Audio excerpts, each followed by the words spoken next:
মাত্র কয়েক ঘন্টার ব্যবধানে তৃণমূলের সাংগঠনিক শক্তিতে বড় ধাক্কা। রাজ্যে পালা বদলের পর তৃণমূল সরকারকে সরিয়ে ক্ষমতায় এসেছে বিজেপি সরকার। তারপর থেকে একের পর এক পৌরসভায় বদলে যাচ্ছে রাজনৈতিক সমীকরণ। কোথাও কাউন্সিলরদের পদত্যাগ, কোথাও বোর্ড ভেঙে পড়া, আবার কোথাও প্রশাসক নিয়োগের পরিস্থিতি তৈরি হয়েছে।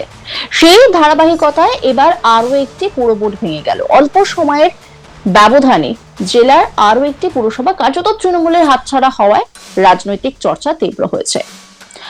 হুগলি জেলার চাপদানি পৌরসভায় বৃহস্পতিবার চেয়ারম্যান সুরেশ মিশ্র সহ মোট 18 জন তৃণমূল কাউন্সিলর তাদের পদত্যাগপত্র পুরসভার এক্সিকিউটিভ অফিসারের কাছে জমা দেন। তার আগে বুধবার 2 তৃণমূল কাউন্সিলর পদত্যাগ করেছিলেন। সব মিলিয়ে চেয়ারম্যান সহ 19 জন তৃণমূল কাউন্সিলরের পদত্যাগে চাপদানি পৌর বোর্ড ভেঙে যায়। জানা গেছে পদত্যাগপত্র চন্দননগর মহকুমা শাসকের কাছে পাঠিয়ে দেওয়া হবে। রাজ্যে সরকার পরিবর্তনের পর থেকে বিভিন্ন পুরসভার অচলাবস্থার ছবি সামনেও আসতে দেখা যাচ্ছে। বিজেপি বিধায়ক দিলীপ সিং কি বলছেন শোনাবো আপনাদের। আজকে গতকাল আমার চাপদানি বিধানসভায় মিউনিসিপ্যালিটি চাপদানি গতকাল 2 জন রিজাইন করেছিলেন আমার ওই মন্ডল 1-এ মন্ডল ফ্যামিলি থেকে।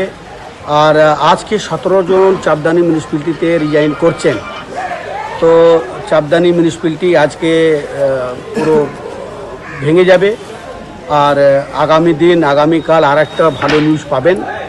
কারণ কি, যখন মানুষ পরিষেবা পাচ্ছেন না, তো মানুষকে পরিষেবা দেওয়ার জন্যে অ্যাডমিনিস্ট্রেটর বসবে, অ্যাডমিনিস্ট্রেটর কাজ করবে। আর নতুন সরকার যখন এসছে আর দুর্নীতি সরকারের বিদায়ী হয়েছে, তো সব জায়গায় যদি দুর্নীতি সরকার পড়ে থাকে তাহলে কাজ করতে প্রচুর অসুবিধা হয়। অ্যাডমিনিস্ট্রেটর কাজ করবে, সরকারির মতন কাজ হবে। আজকে আমি 4টার মতন প্রেস করব, দেখতে পারবেন আপনারা। 19 জন চাপদানি মিউনিসিপ্যালিটিতে রিজাইন করেছে। তো চাপদানি মিউনিসিপ্যালিটি আজকে রিজাইন হওয়ার পর পুরোপুরি সরকারি কন্ট্রোলে চলে আসবে, সরকারের কন্ট্রোলে চলে আসবে। এটা আমি সবাইকে জানালাম। নমস্কার, লোকের জন্য ভালো খবর। আর আমরা সবাই মিলেমিশে মানুষের পরিষেবার জন্যে আমরা পথে নামবো, মানুষের পরিষেবা আমরা দেব। এটা এখনকার খবর। 4টার সময় আবার আমরা সকল মিডিয়াকে নিয়ে একটা প্রেস বাইট করব। নমস্কার। এনএটি রিপোর্ট তুলে ধরেছেন আমার কলিগ পার্থ রাহা। দেখব। ফের ভাঙল পুর বোর্ড। হুগলির চাপদানি বিধানসভার অন্তর্গত চাপদানি পুরসভা, সেই চাপদানি পুরসভার যে পুর বোর্ড তা কিন্তু ইতিমধ্যে ভেঙে গিয়েছে এবং তৃণমূল কংগ্রেসের হাত থেকে হাতছাড়া হতে চলেছে সেই পুরসভা। হুগলির চাপদানি বিধানসভার কিন্তু যে চাপদানি পুরসভা তা কিন্তু তৃণমূল কংগ্রেসের হাতে ছিল দীর্ঘদিন ধরে। এবং এই যে চাপদানি পুরসভা, সেখানে কিন্তু 22টি পুরো কাউন্সিলর রয়েছেন এবং তার মধ্যে কিন্তু 21টি রয়েছে তৃণমূল কংগ্রেসের হাতে।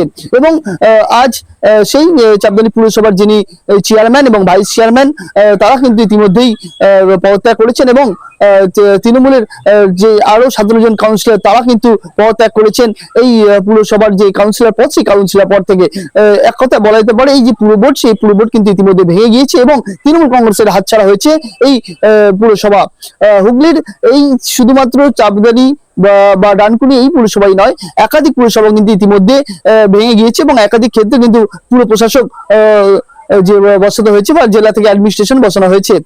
এই হুগলির চাপদানি বিধানসভার অন্তর্গত এই পুরসভাতেও এবার কিন্তু বোর্ড ভেঙে গিয়েছে এবং কবে পুর প্রশাসক বসে সেদিকে কিন্তু নজর রয়েছে চাপদানিবাসীর।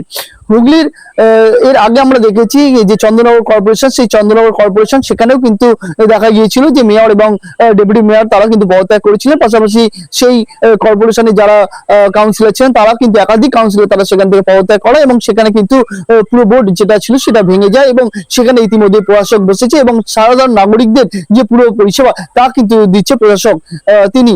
এবং যেটা মূলত বিষয় সেটা হচ্ছে হুগলির এই যে জেলা, এই জেলার মধ্যে কিন্তু মাত্র কয়েক ঘন্টার ব্যবধান, সেই কয়েক ঘন্টার ব্যবধানে কিন্তু দুটি পুরসভা হাতছাড়া হয়ে গেল তৃণমূল কংগ্রেসের হাত থেকে। হুগলির যেমন একদিকে ডানকুনি পুরসভা, সেটা হাতছাড়া হয়েছে তৃণমূল কংগ্রেসের হাত থেকে। তার কিছুক্ষণের মধ্যে কিন্তু চাপদানি পুরসভা সেটাও হাতছাড়া হয়ে গেল তৃণমূল কংগ্রেসের হাত থেকে। অর্থাৎ দিকে দিকে যে রাজ্যের 2026 যে বিধানসভা নির্বাচন গেছে তারপর থেকে কিন্তু পুরসভাগুলি হাতছাড়া হতে শুরু করেছে তৃণমূল কংগ্রেসের হাত থেকে। তবে এখনো কিন্তু পুরসভার মেয়াদ রয়েছে। এই মেয়াদ থাকার আগে কিন্তু পুরসভা পুরসভার যারা কাউন্সিলর রয়েছেন বা পুর প্রধান রয়েছেন বা উপপুর প্রধান রয়েছে, তারা কিন্তু দিকে দিকে তাদের যে পদ সেই পদ থেকে ইস্তফা দিচ্ছেন এবং তাদের প্রশাসনিক যে পদ সেখান থেকেও ইস্তফা দিয়ে দিচ্ছেন। যেটা কাউন্সিলর বা চেয়ারম্যান বা ভাইস চেয়ারম্যান তারা যেটা দাবি করছেন যে ঠিক মতো তারা কাজ করতে পারছেন না, কারণ রাজ্যে যে সরকার সেই সরকার বদলেছে, সরকারের পালা বদলের পর থেকে কিন্তু দেখা যাচ্ছে দিকে দিকে তাদের যে এখতিয়ার ছিল সেই এখতিয়ার কমিয়ে দেওয়া হয়েছে, বা কোনো কোনো ক্ষেত্রে যে পুরসভার যে ফান্ড সেই ফান্ডকে পোস্টপোন করে দেওয়া হয়েছে। সেক্ষেত্রে কিন্তু তারা নাগরিকদের পরিষেবা দিতে সমস্যা পড়ছেন, এমনটা কিন্তু তারা দাবি করছেন। আবার কোনো কোনো কাউন্সিলর বা চেয়ারম্যান তারা দাবি করছেন যদি নাগরিকদের পরিষেবা ঠিকমতো দিতে না পারা যায় তবে সেই চেয়ার আগলে রেখে বা সেই পদে থেকে কোনো লাভ নেই, শুধু শুধু বদনাম হতে হচ্ছে, তাই তারা বাধ্য হয়েই সেই পদ থেকে ইস্তফা দিচ্ছেন। হুগলির বিভিন্ন যে পুরসভা সেই পুরসভায় কিন্তু এই একই ছবি কিন্তু ধরা পড়েছে। প্রথমে চন্দ্রনগর কর্পোরেশনে এই ছবি ধরা পড়েছিল, তারপর থেকে কিন্তু দেখা গেছে ভদ্রেশ্বর পুরসভাতেও কিন্তু পুরো বোর্ড ভেঙে গিয়েছে, বাঁশবেড়িয়া পুরসভা সেখানে পুরো বোর্ড ভেঙে গিয়েছে, চুচুড়া পুরসভা সেখানেও কিন্তু পুরো প্রধান উপপ্রধান তারা দুজনে ইতিমধ্যেই কিন্তু ইস্তফা দিয়ে দিয়েছেন এবং বাকি কাউন্সিলর তারাও ইস্তফা দিয়ে দিয়েছেন। হুগলির রাজ্যের পাশাপাশি কিন্তু হুগলিতেও বিভিন্ন জায়গাতে কিন্তু একই ছবি দেখা যাচ্ছে। তবে বিজেপির তরফ থেকে দাবি করা হচ্ছে যে সব পুরসভাতেই দুর্নীতি হয়েছে, শুধুমাত্র চুচুড়া, বাঁশবেড়িয়া বা ডানকুনি, চাপদানি এই পুরসভাগুলি নয়, সারা রাজ্যে যত পুরসভা আছে সবকটি পুরসভাতেই তৃণমূল কংগ্রেস তারা দুর্নীতি চালিয়েছে, স্বজন পোষণ করেছেন এবং শুধুমাত্র যে প্রকল্প সেই প্রকল্পের দুর্নীতি করেনি, তারা যে ত্রাণ সামগ্রী সেই ত্রাণ সামগ্রীতেও দুর্নীতি করেছেন। অর্থাৎ সরকারি তরফ থেকে যে সাধারণ মানুষকে দেওয়ার জন্য যে ত্রাণ সামগ্রীগুলো দেওয়া হয়েছিল, অর্থাৎ মশারি, কম্বল থেকে শুরু করে ত্রিপল থেকে শুরু করে যে সমস্ত জিনিস, সেই সমস্ত জিনিস কিন্তু ইতিমধ্যে দেখা গিয়েছে যে রাজ্যে পালা বদলের পর তৃণমূল কংগ্রেসের যে পার্টি অফিস সেই পার্টি অফিস থেকে সেগুলো উদ্ধার হচ্ছে।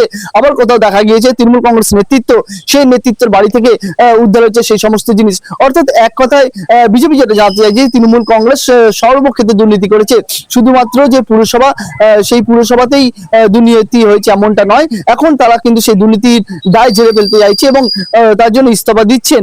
এবং সাধারণ নাগরিক তারা এটা দাবি করছেন যে রাজ্যে পালা বদলের পর থেকে কিন্তু নিয়মিত আসছেন না পুরসভাতে পুরপ্রধান, উপপ্রধান সহ যারা কাউন্সিলর রয়েছে তারা, এবং এইদিকে যেমন পুরো নাগরিকরা তারা যেমন পরিষেবা থেকে বঞ্চিত হচ্ছে, তারা বিভিন্ন রকম সমস্যার সমাধান নিয়ে আসছে এবং বিভিন্ন ক্ষেত্রে কিন্তু পুরপ্রধান, উপপ্রধানের সই দরকার হয়, সেই সই করতেও তারা কিন্তু পুরসভাতে আসছেন, কিন্তু এই পুরসভাতে এলেও তাদের কিন্তু কোনো রকম ভাবে পুরো পরিষেবা তারা পাচ্ছেন না, এমনটা কিন্তু তারা দাবি করছেন।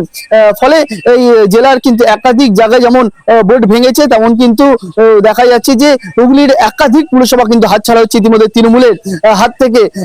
অর্থাৎ এক কথায় বলা যেতে পারে যে তৃণমূলের যে সংগঠন সেই সংগঠন যেমন একদিকে কোণঠাসা হচ্ছে, তেমন কিন্তু প্রশাসনিক পদেও তৃণমূলের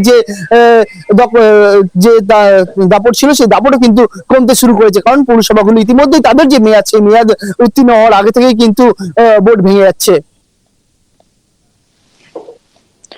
অন্যান্য খবরের আপডেটের জন্য অবশ্যই নজর রাখুন আজ তাক বাংলার ইউটিউব স্ট্রিমে। লাইক, কমেন্ট, শেয়ার এবং সাবস্ক্রাইব করতে ভুলবেন না।